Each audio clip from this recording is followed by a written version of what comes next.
Welcome to Treated Table. I'm your host, Sarah Gollibart-Gorman. Today we're making a baked apple cardamom oatmeal with Granny Smith apples from Shenandoah Valley Orchards. We're in the kitchen at the Explore More Discovery Museum in downtown Harrisburg.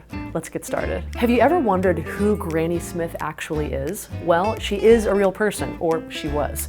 In the 1860s in Australia, Maria Ann Smith owned an orchard, and she discovered a seedling that was a mix between a wild apple, maybe a crab apple, and a cultivated apple. There are two versions of the story. Either she found it kind of growing by a creek, or she found it growing right outside her kitchen window. Either way, the apple became wildly popular, not only for its delicious crunch with fresh eating, but how well it stood up to baking. The apple itself has a very tart, almost citrusy flavor, but a sweet crunch as well. So what will you do with this gift box full of delicious, fresh Shenandoah Valley Orchard apples?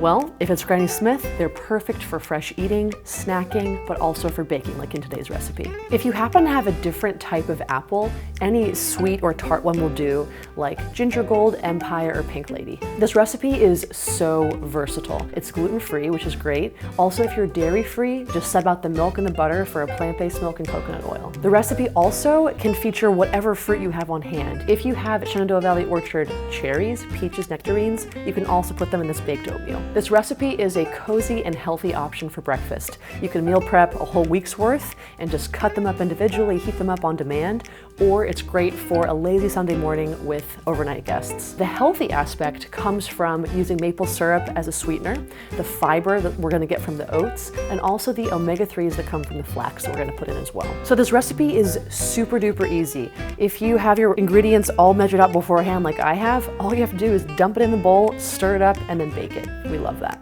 So let's preheat our oven to 350 degrees. This recipe includes chopped pecans. You can also use walnuts or any other kind of nut that you like, or just sub out no nuts if you have an allergy. I love the flavor of toasted pecans, and you might think, just dump them in the bowl, dump them in the pan, they'll be toasted, right? No, actually, you have to toast them separately because once they're in all of the battery goodness of our recipe, they're not going to toast up and give us that really toasty, nutty flavor that we want. I added a cup of chopped pecans to this baking sheet. Chopped pecans and whole pecans are going to measure out differently. I like the little pieces because you get more in each bite, but if you want whole pecans, do it up. Now I'm going to toast these in our preheating oven for about 5 minutes. Toasting nuts can burn pretty easily. Go for 5 minutes and then check every 2 minutes to make sure that they don't burn. Nuts keep toasting after you remove them from the oven too, so if they're not totally roasty toasty, when you pull them out, they'll keep on toasting up. Our next step is to mix the remaining ingredients. We need 2 eggs, so I'm going to crack those right into my medium-sized mixing bowl. We're going to whisk our 2 eggs right in the bowl. If you don't have a whisk, you can just also use a fork. We want the texture to be like we're making scrambled eggs. Now that our eggs are nice and whisked, we just add the rest of the ingredients. It really is as simple as that. So we're going to go ahead and put 6 cups of quick oats into the bowl. We're using quick oats because they cook more quickly than other types of oats. They're really the same thing, they're just kind of in smaller pieces. So we'll go ahead and put 6 cups in here. If you want to use regular cut oats, you can, or even steel cut oats. You just might need to add some more liquid and have a longer cooking time. All right, our next ingredient, we're going to put 2.5 cups of milk. Again, you can use plant-based milk if you'd like, or regular milk if that works for you. And our next ingredient is a full stick of melted butter. My grandma always said a good recipe includes a whole stick of butter, so this one's for you, Grandma. You can also use coconut oil or a plant-based butter if that works better for you. Now I'm going to put a full cup of maple syrup. If you have honey on hand, you could use honey too, or you could also use brown sugar. Next, we're going to add 4 tablespoons of ground flaxseed. You can purchase this already ground, or you can purchase it whole as well. I like to buy it whole because it stays fresher longer, and you can grind it in the amount that you need for the recipe. I use a regular old coffee grinder, but you can also use a food processor or a blender if you'd like. Let's go ahead and add this. I'm going to add a teaspoon of baking soda, a teaspoon of cardamom, a tablespoon of vanilla extract, and 2 teaspoons of salt. And finally, our 2 chopped Granny Smith apples. And don't forget your toasted nuts. Add those right to the batter. All right, we're just gonna use our spoon here and stir all those ingredients together. All right, let's go ahead and add our batter to our prepared pan. It's best to use a 9x13 dish. You can use stoneware or glass. If you want to use a round dish, you could too. However you want to cut your oatmeal, or you could even put it in a skillet. Before our oatmeal goes in the oven, we're going to dress her up a little bit. So I know I said to put chopped pecans in the batter, but we're going to put some whole pecans on the top because those are going to roast up really nicely. Just scatter them around the top of your oatmeal, and then we're going to cut up an apple to put on top as well. Now this one, we're not going to cut into chunks or cubes.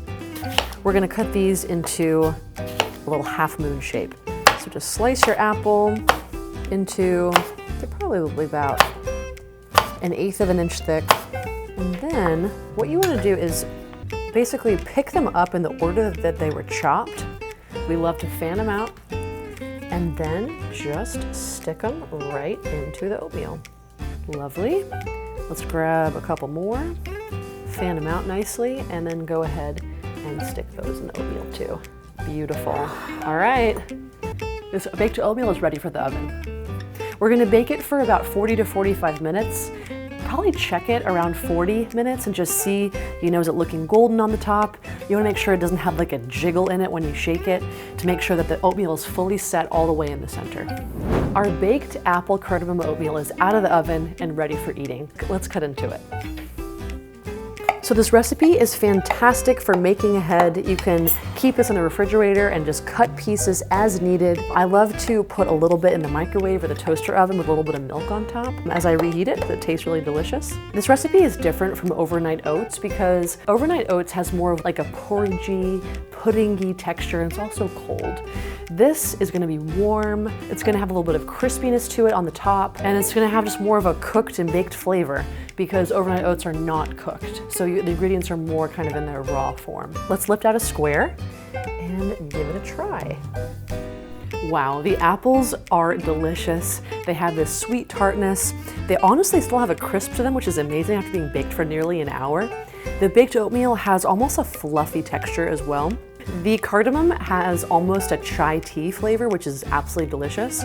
I hope you enjoyed this recipe and stay tuned for what we're making next with Shenandoah Valley Orchards.